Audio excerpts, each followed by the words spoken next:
Hello, everyone. I don't know what day it is when you're listening to this, but it is Saturday at my house, and it's gray and rainy outside, and I can't think of anything better to do than to be reading The Lion, Witch, and the Wardrobe.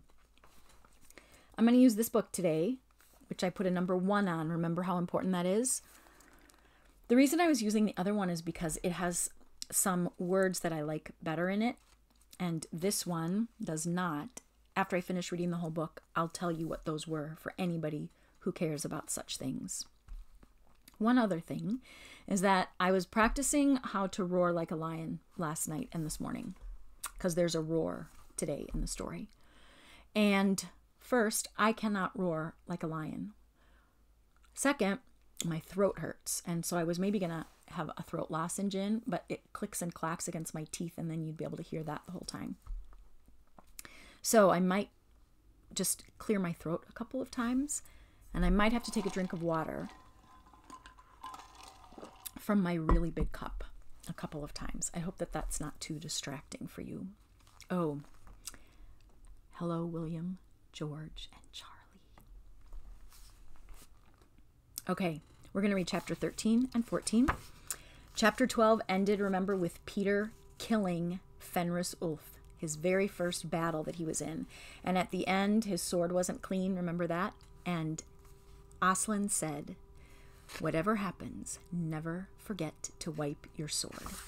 So now we're to chapter 13. Chapter 13, Deep Magic from the Dawn of Time.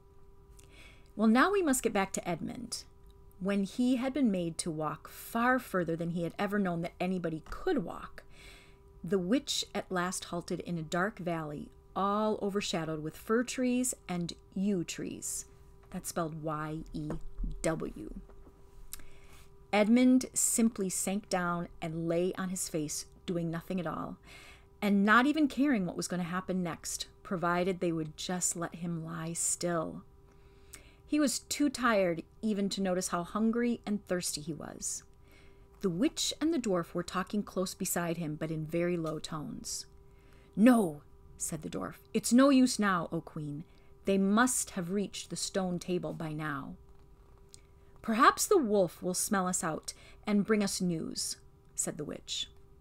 "It cannot be good news if he does," said the dwarf.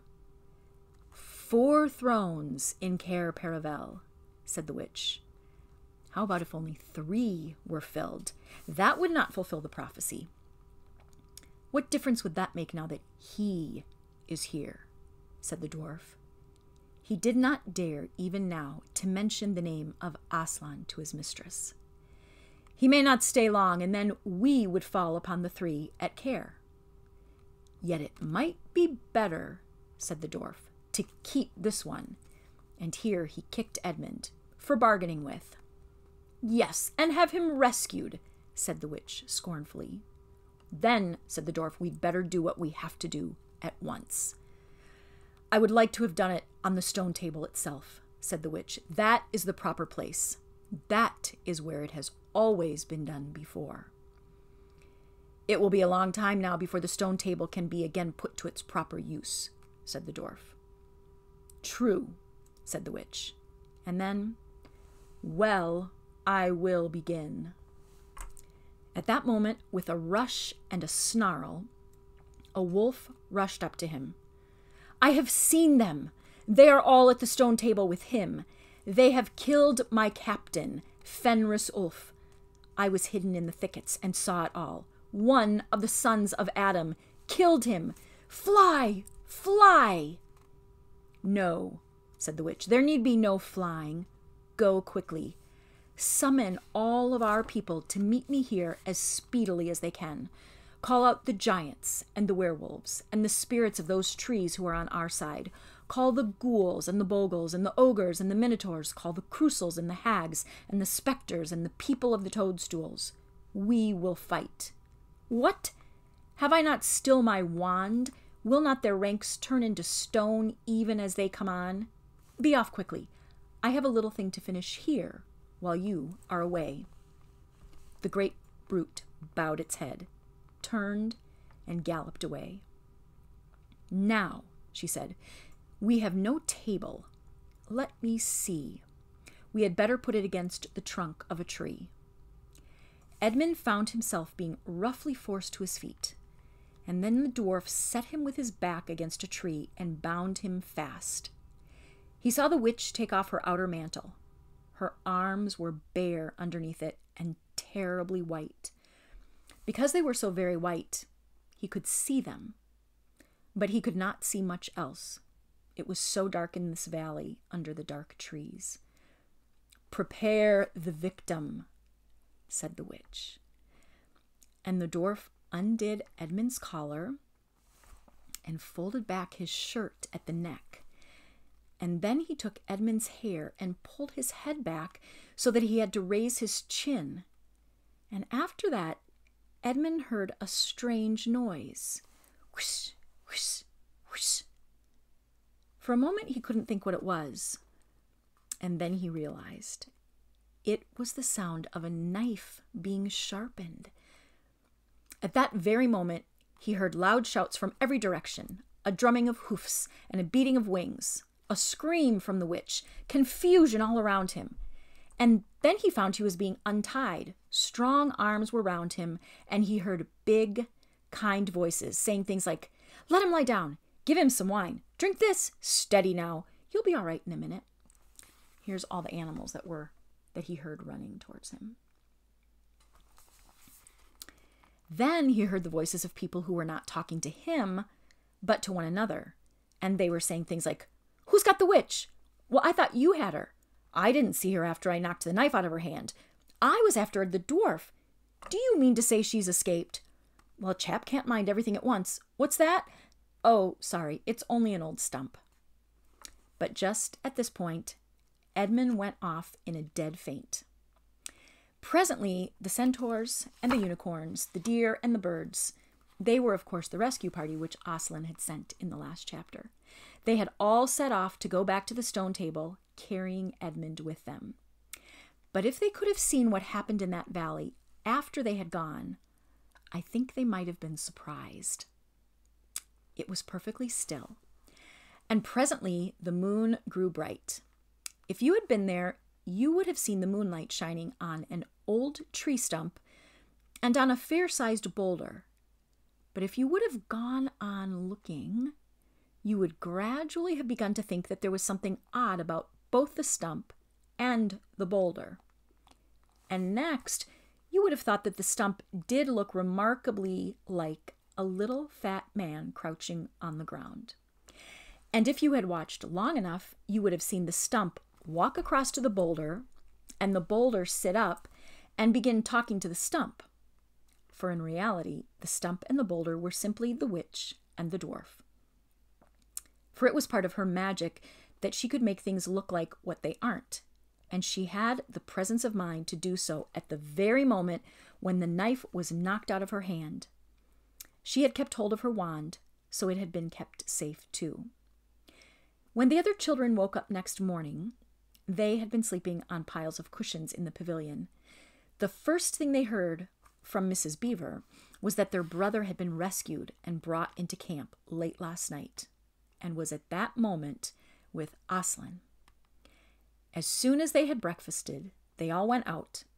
I have never said that I've breakfasted. I usually say as soon as they had eaten breakfast. As soon as they had breakfasted, they all went out, and there they saw Aslan and Edmund walking together in the dewy grass, apart from the rest of the court. There is no need to tell you, and actually no one ever heard, what Aslan was saying, but it was a conversation which Edmund never forgot.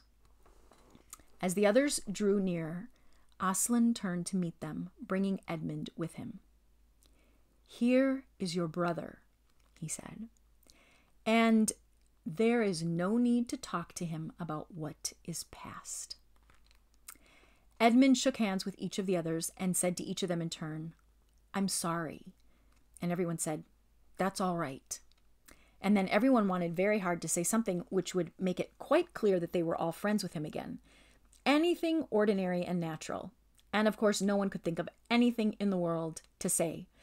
But before they had time to feel really awkward, one of the leopards approached Aslan and said, Sire, there is a messenger from the enemy who craves approach. Let him approach, said Aslan. The leopard went away and soon returned, leading the witch's dwarf. What is your message, son of earth? Asked Aslan. The Queen of Narnia and Empress of the Lone Islands desires a safe conduct to come and speak with you, said the dwarf, on a matter which is as much to your advantage as to hers. Queen of Narnia, indeed, said Mr. Beaver. Of all the cheeky... Peace, Beaver, said Aslan. All names will soon be restored to their proper owners. In the meantime, we will not dispute about them. Tell your mistress, son of earth, that I grant her safe conduct, on condition that she leaves her wand behind her at that great oak. This was agreed to, and 2 leopards went back with the dwarf to see that the conditions were properly carried out. But supposing she turns the 2 leopards into stone, whispered Lucy to Peter. I think the same idea had occurred to the leopards themselves. At any rate, as they walked off, their fur was all standing up on their backs, and their tails were bristling, like a cat's when it sees a strange dog. It'll be all right, whispered Peter in reply. He wouldn't send them if it weren't. A few minutes later, the witch herself walked out onto the top of the hill and came straight across and stood before Aslan. The 3 children who had not seen her before felt shudders running down their backs at the sight of her face, and there were low growls among all the animals present. Though it was bright sunshine, everyone felt suddenly cold. The only 2 people present who seemed to be quite at their ease were Aslan and the witch herself. It was the oddest thing to see those 2 faces, the golden face and the dead white face, so close together. Not that the witch ever looked Aslan exactly in the eyes. Mrs. Beaver particularly noticed this. You have a traitor there, Aslan, said the witch. Of course, everyone present knew that she meant Edmund, but Edmund had got past thinking about himself after all he'd been through, and after the talk that he'd had that morning. He just went on, looking at Aslan. It didn't seem to matter what the witch said. Well, said Aslan, his offense was not against you. Have you forgotten the deep magic? Asked the witch.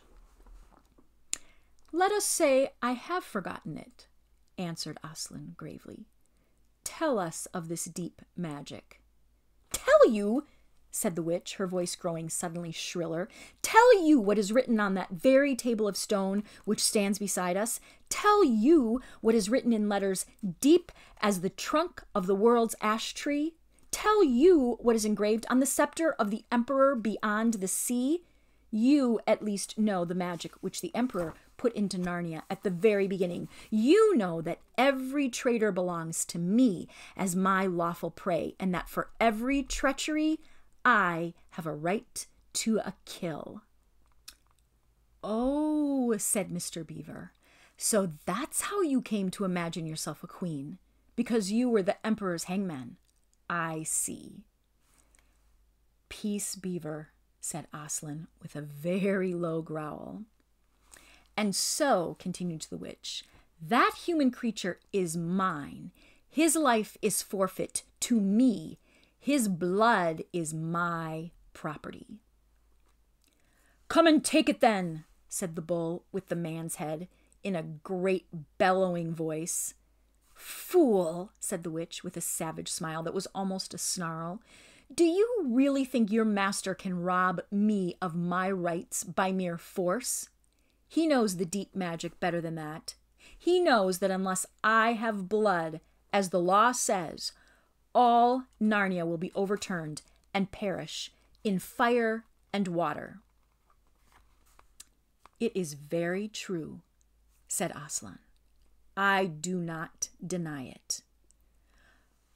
Oh, Aslan, whispered Susan in the lion's ear. Can't we, I mean, you won't, will you? Can't we do something about the deep magic? Isn't there something that you can work against it? Work against the Emperor's magic? Said Aslan, turning to her with something like a frown on his face. And nobody ever made that suggestion to him again. Edmund was on the other side of Aslan, looking all the time at Aslan's face. He felt a choking feeling, and he wondered if he ought to say something. But a moment later, he felt that he was not expected to do anything except to wait and do what he was told. Fall back, all of you, said Aslan, and I will talk to the witch alone. They all obeyed, but it was a terrible time, this waiting and wondering while the lion and the witch talked earnestly together in low voices. Lucy said, "Oh, Edmund," and she began to cry. Peter stood with his back to the others, looking out at the distant sea. The beavers stood holding each other's paws with their heads bowed. The centaurs stamped uneasily with their hoofs. But everyone became perfectly still in the end, so that you noticed even small sounds, like a bumblebee flying past, or the birds in the forest down below them, or the wind rustling the leaves. And still the talk between Aslan and the White Witch went on. At last they heard Aslan's voice. "You can all come back," he said. "I have settled the matter. She has renounced the claim on your brother's blood." And all over the hill there was a noise as if everyone had been holding their breath and had now begun breathing again, and then a murmur of talk. The witch was just turning away with a look of fierce joy on her face when she stopped and said, "But how do I know this promise will be kept?"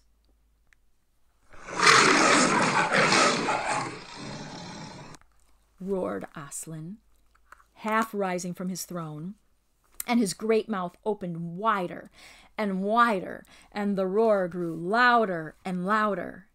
And the witch, after staring for a moment with her lips wide apart, picked up her skirts and fairly ran for her life. That is the end of chapter 13. Did you think my lion's roar was great? Oh, I forgot to say hello to Thomas and Desmond. Hello, Thomas and Desmond. Chapter 14. The Triumph of the Witch. I don't like that title. As soon as the witch had gone, Aslan said, "We must move from this place at once. It will be wanted for other purposes. We shall encamp tonight at the fords of Baruna." Of course, everyone was dying to ask him how he had arranged matters with the witch, but his face was stern, and everyone's ears were still ringing with the sound of his roar, and so nobody dared. After a meal, which was taken in the open air on the hilltop, for the sun had got strong by now and dried out the grass, they were busy for a while, taking the pavilion down and packing things up. Before 2 o'clock, they were on the march, and they set off in a northeasterly direction, walking at an easy pace, for they hadn't far to go. During the first part of the journey, Aslan explained to Peter his plan of campaign. "As soon as she has finished her business in these parts," he said, "the witch and her crew will almost certainly fall back to her house and prepare for a siege. You may or may not be able to cut her off and prevent her from reaching it." He then went on to outline 2 plans of battle, one for fighting the witch and her people in the wood, and another for assaulting her castle. And all the time he was advising Peter how to conduct the operations, saying things like, "You must put your centaurs in such and such a place," or "You must put scouts to see that she doesn't do so-and-so," till at last Peter said, "But you will be there yourself, Aslan." "I can give you no promise of that," answered the lion. And he continued giving Peter his instructions. For the last part of the journey, it was Susan and Lucy who saw most of him. He didn't talk very much, and he seemed to them to be sad. It was still afternoon when they came down to a place where the river valley had widened out, and the river was broad and shallow. This was the fords of Baruna, and Aslan gave orders to halt on this side of the water. But Peter said, "Wouldn't it be better to camp on the far side for fear that she should try a night attack or anything?" Aslan, who seemed to have been thinking about something else, roused himself with a shake of his magnificent mane and said, what's that, Peter?" And Peter said it all over again. "No," said Aslan in a dull voice, as if it didn't matter. "No, she will not make an attack tonight." And then he sighed deeply. But presently he added, "All the same, it was well thought of. That is how a soldier ought to think. But it doesn't really matter." So they proceeded to pitch their camp. Aslan's mood affected everyone that evening. Peter was feeling uncomfortable too at the idea of fighting the battle on his own. The news that Aslan might not be there had come as a great shock to him. Supper that evening was a quiet meal. Everyone felt how different it had been last night, or even that morning. It was as if the good times, having just begun, were already drawing to their end.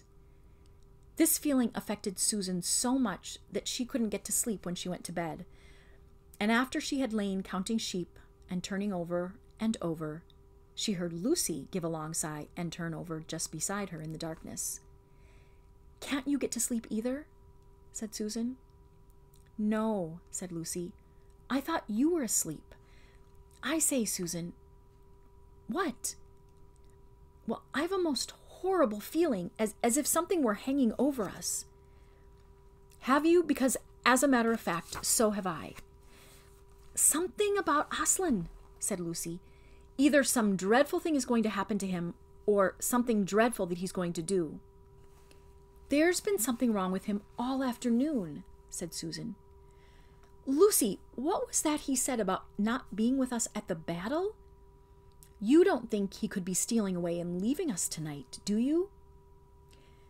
"Where is he now?" said Lucy. "Is he here in the pavilion?" "I don't think so." "Susan, let's go outside and have a look around. We might see him." "All right, let's," said Susan. "We might just as well be doing that as lying awake here." So very quietly, the two girls groped their way among the other sleepers and crept out of the tent. The moonlight was bright, and everything was quite still, except for the noise of the river chattering over the stones. Then Susan suddenly caught Lucy's arm and said, "Look!" On the far side of the camping ground, just where the trees began, they saw the lion slowly walking away from them into the wood. Without a word, they both followed him. He led them up the steep slope out of the river valley, and then slightly to the right, apparently by the very same route which they had used that afternoon in coming from the hill of the stone table. On and on he led them, into dark shadows and out into pale moonlight, getting their feet wet with the heavy dew. He looked somehow different from the Aslan they knew. His tail and his head hung low, and he walked slowly as if he were very, very tired. Then, when they were crossing a wide-open place where there were no shadows for them to hide in, he stopped, and he looked around. It was no good trying to run away, so they came toward him. And when they were closer, he said, "Oh, children, children, why are you following me?" "We couldn't sleep," said Lucy, and then felt sure that she need say no more, and that Aslan knew all that they were thinking. "Please, may we come with you wherever you're going?" asked Susan. "Well," said Aslan, and he seemed to be thinking. Then he said, "I should be glad of company tonight.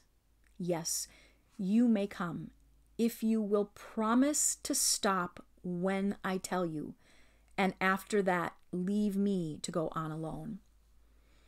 "Oh, thank you, and we will," said the two girls.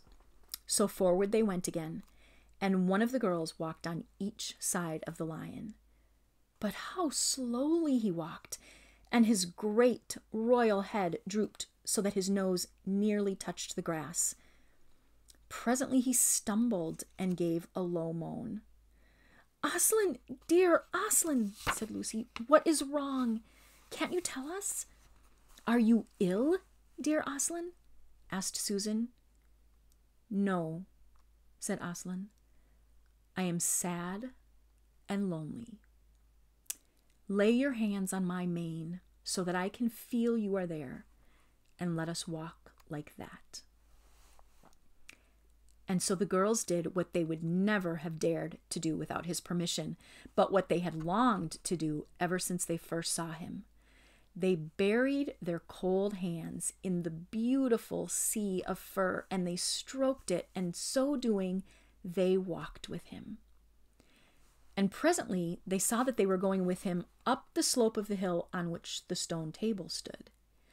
They went up at the side where the trees came farthest up, and when they got to the last tree, it was one that had some bushes about it, Aslan stopped and said, "Oh, children, children, here you must stop, and whatever happens, do not let yourselves be seen. Farewell."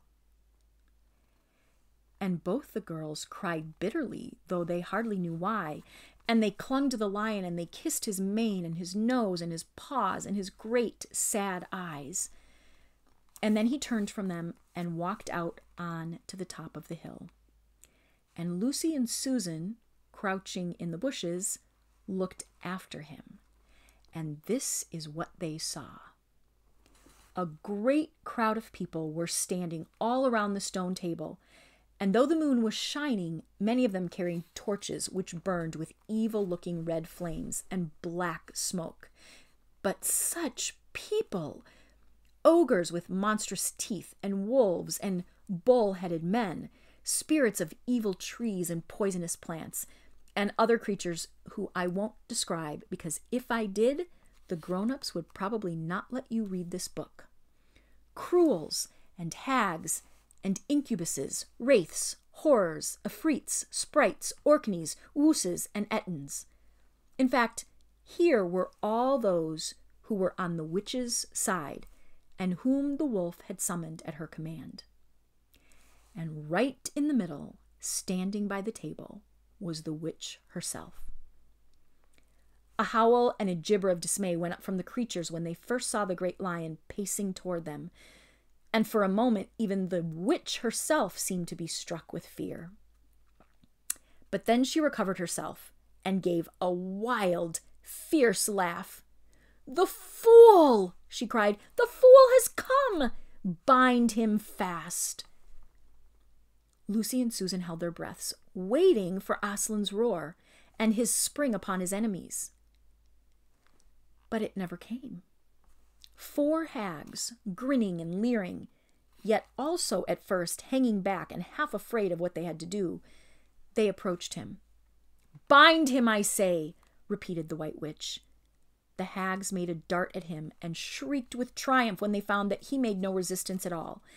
Then others, evil dwarfs and apes, rushed in to help them, and between them they rolled the huge lion over on his back and tied all his 4 paws together, shouting and cheering as if they had done something brave, though, had the lion chosen, one of those paws could have been the death of them all. But he made no noise, even when the enemies, straining and tugging, pulled the cord so tight that they cut into his flesh. And then they began to drag him toward the stone table.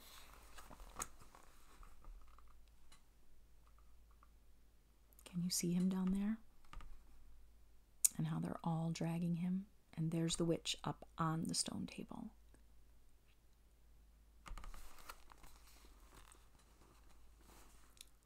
"Stop," said the witch. "Let him first be shaved. Another roar of mean laughter went up from her followers as an ogre with a pair of shears came forward and squatted down by Aslan's head.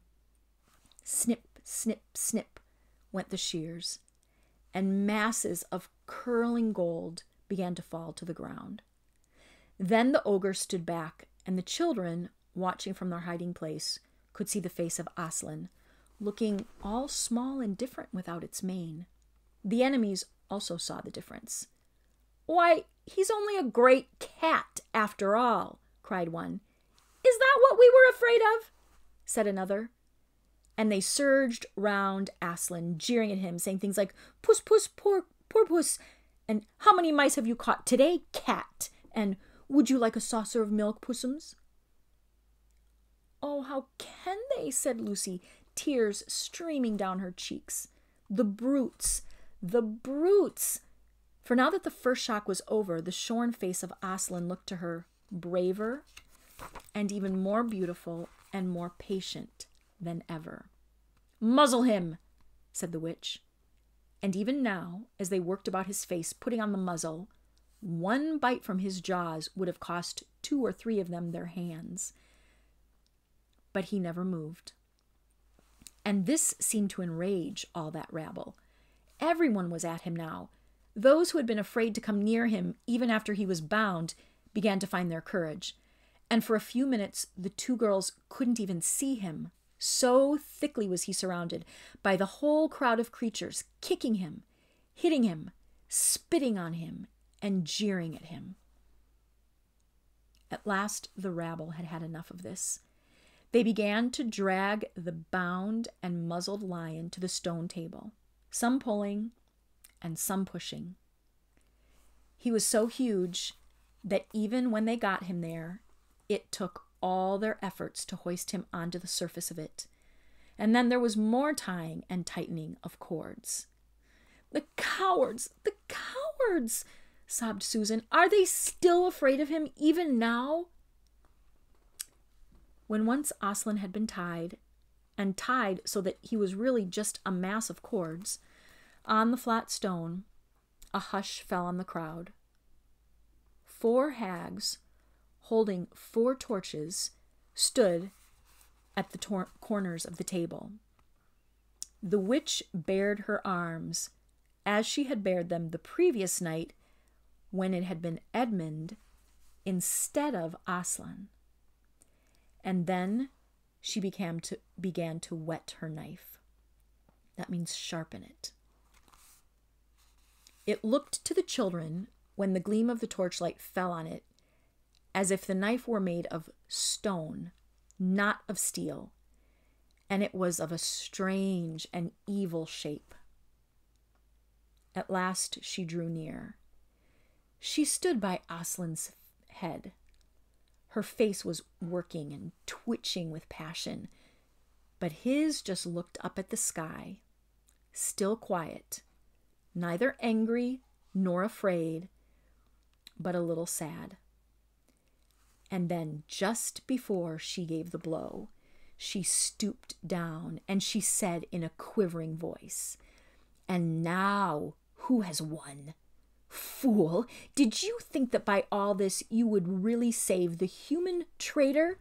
Now I will kill you instead of him, as our pact was, and so the deep magic will be appeased.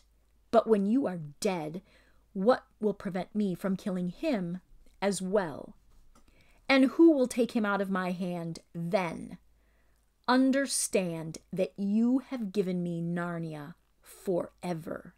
You have lost your own life, and you have not saved his. In that knowledge, despair and die." The children did not see the actual moment of the killing. They couldn't bear to look and had covered their eyes. And that is the end of chapter 14.